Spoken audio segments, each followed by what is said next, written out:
essa semana, né, um fim de semana foi de tristeza pela perda de quase 500.000 de pessoas, quase não, 500.000, né, mais de 500.000 vidas perdidas para a Covid-19 em todo o país. E há manifestações também, muitas manifestações ao redor de todo o país por conta desse número, que é um número marcante, né, Dante? Exato, Emanuel. A gente chegou nesse triste número aí nesse sábado, né? Um número que a gente poderia até dizer aqui que ninguém esperava chegar, mas lá no começo já se alertava para o perigo, né, do vírus, para quão letal ele poderia ser e, infelizmente, mesmo assim, faltaram medidas, faltaram iniciativas de todas as esferas de poder para que esse número fosse evitado, né? Mas esse número chegou no sábado que já estava agendada aí uma manifestação em todas as capitais do país e alguns municípios também do interior, né, de outras cidades menores, né? O único estado onde não houve mobilização foi em Santa Catarina, mas porque teve uma chuva muito forte lá e acabou adiando esse protesto. Mas o que a gente viu no sábado foram manifestações, algumas maiores, outras menores. A principal, como sempre, né, como o principal epicentro das mobilizações sociais do Brasil foi em São Paulo. São Paulo, a Avenida Paulista ficou fechada ali por um bom tempo, de pelo menos ali 4 da tarde até as 21 horas. Aqui em Manaus a gente teve essa mobilização no centro, que a gente está vendo aí algumas imagens, uma mobilização ali no centro de Manaus. Não levou tanta gente assim, né, por volta aí de umas 400 pessoas, pelo que a gente estava acompanhando, mas foi uma mobilização intensa, né, que teve a presença inclusive da ex-senadora, né, ex-deputada federal, Vanessa Graziotin, que voltou aí a aparecer agora no cenário, né. A gente teve muito protesto em relação à conduta do presidente. Ele foi colocado aí como principal alvo e principal responsável pelas 500.000 mortes pelos manifestantes, né, numa triste coincidência de chegar nesse dia. E já há uma mobilização, reuniões sendo tocadas para as próximas. A gente teve uma mobilização dessa em maio, né, agora tem uma nova em junho, e em julho certamente já terá outra. Na quarta-feira já está marcada reuniões entre as mobilizações nacionais a respeito disso. Essas mobilizações, elas são agendadas, né, nacionalmente, e depois começam a ser distribuídas aí pelos estados, e aí cada membro vai organizando em seu respectivo estado, em sua respectiva cidade. Dante, só te fazer uma pergunta. Essas mobilizações, a maioria delas, estão vinculadas a partidos políticos, né? Te perguntando isso, eu vi a notícia de que a esquerda se junta no Congresso para apresentar um super pedido de impeachment. Faz parte dessa mobilização, essas articulações, ou seriam independentes? Na tua avaliação, é claro. Membros partidários participam, claro, né? Isso é óbvio que membros de partidos opositores ao presidente Jair Bolsonaro participam dessas mobilizações, estão, né, nesse comando de manifestação, de comando de atos contra o presidente, mas não só eles, né? Não haveria tamanha participação, tamanha adesão sem a participação de pessoas que não têm filiação partidária, né? O movimento é político, obviamente, porque ele é um movimento contra o presidente, né? Então ele sempre vai ser político. Tem presença de partidos políticos, obviamente, né? Nada está alheio a isso, né? Tanto de um lado quanto de outro, né? Nada está alheio a essa participação de líderes partidários, inclusive, né? Mas há uma clara adesão de uma parcela da sociedade que não tem filiação partidária, né? Que não há essa, né, formalização de fato de um vínculo partidário. Mas sobre essa questão que você estava falando, desse super pedido de impeachment mobilizado pelos partidos de esquerda, eu também acompanhei essa informação, né?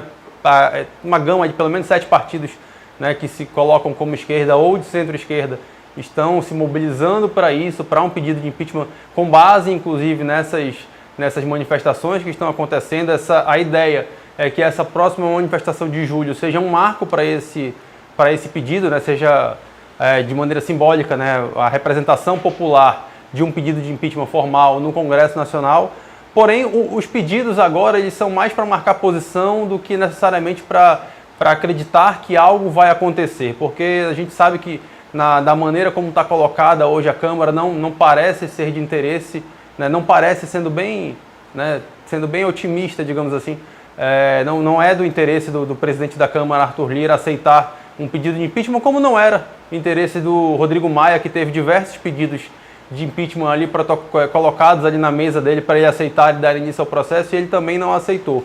Inclusive, há inclusive divergências nos próprios partidos, né, se o mais adequado seria apresentar um pedido de impeachment que fosse transcorrer, né, que fosse ter seu curso normal, ou esperar uma desidratação política do presidente Jair Bolsonaro visando as eleições de 2022. Eu acho que é isso que vai acabar acontecendo, até porque um pedido de impeachment, a gente muito bem sabe que ele não é necessariamente avaliado o que foi feito ou deixado de fazer, Exato. e sim o interesse político do parlamento, né, do Congresso Nacional.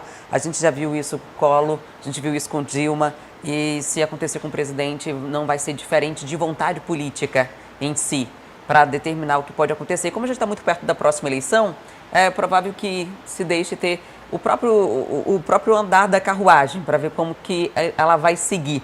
Agora, independentemente dessa polarização política, essas 500 mil mortes, elas representam muita coisa. É importante que a gente, independente de ser presidente, de ser vereador, de ser deputado, de ser qualquer coisa, a gente como sociedade, a gente precisa refletir sobre esses números, porque no Brasil ainda morrem 2 mil pessoas por dia. Pode não parecer no dia a dia, nas coisas que têm acontecido, mas morrem 2 mil pessoas por dia. Aqui a gente contribui muito pouco para essa estatística hoje, mas a gente já deixou essa estatística lá em cima nos meses anteriores. E quando piora, começa piorando por aqui. Exato. Então é algo que a gente precisa refletir, porque o avanço da vacina está chegando, mas ela vai demorar, porque são vacinas que só daqui a 3 meses vem a segunda dose. Então quem já está vacinado agora de primeira dose, muita gente ainda bem, mas essas pessoas ainda não têm garantia de imunização até tomar a segunda dose em setembro, né? Então, não dá para colocar, para achar que esse processo terminou, né, Adriane? Não dá para achar, né? Não dá para a gente fazer de conta que está tudo normal. Essa tua fala ela é muito importante para a gente ter essa conscientização, né? A gente está, a maior parte, a maioria absoluta, né, falando aqui da nossa realidade, claro, das vacinas que estão sendo aplicadas agora, elas são da Oxford AstraZeneca, são 3 meses de intervalo entre uma dose e outra, e essa imunização, como a gente bem sabe, como a gente bem vem frisando ao longo desse tempo todo, ela só se completa, né, com 15 dias após a segunda dose, né? Então, eu estava olhando os números do Brasil, por exemplo, que a gente tem que estar com essa situação de mais de 2 mil mortes diárias, né, em média móvel, né, ao longo desses dias. A gente está com São Paulo em alta, com Rio de Janeiro em alta, com o Ceará em alta. A gente tem muitos estados ainda, e estados que são muito frequentados por diversos, né, pela população de diversos outros estados do país, que estão em alta. Então a gente não tem a gente já conseguiu perceber a dinâmica da doença, como ela é rápida, como ela é silenciosa, e quando ela aparece, quando ela faz barulho, é um barulho infelizmente de choro, de ambulâncias, né, da dor das famílias, né? Esse barulho a gente não quer ouvir de novo, né? Então a gente teve esse número de 500 mil mortes, e aí eu faço um registro que para mim é lamentável não ter tido um posicionamento público do presidente a respeito desse número, que é um número marcante demais, é um número que fere pelo menos 500 mil famílias no país, fora aquela subnotificação inicial que a gente sabe que aconteceu. Então é um momento que a gente precisa olhar para esse número, lembrar que esse número são pessoas, né, são vidas que se foram, e que a gente possa fazer a nossa parte para evitar que mais vidas se vão por uma doença que já tem vacina, né? Gostou do vídeo? Vem ver mais no nosso canal. Não esqueça de se inscrever e ativar as notificações.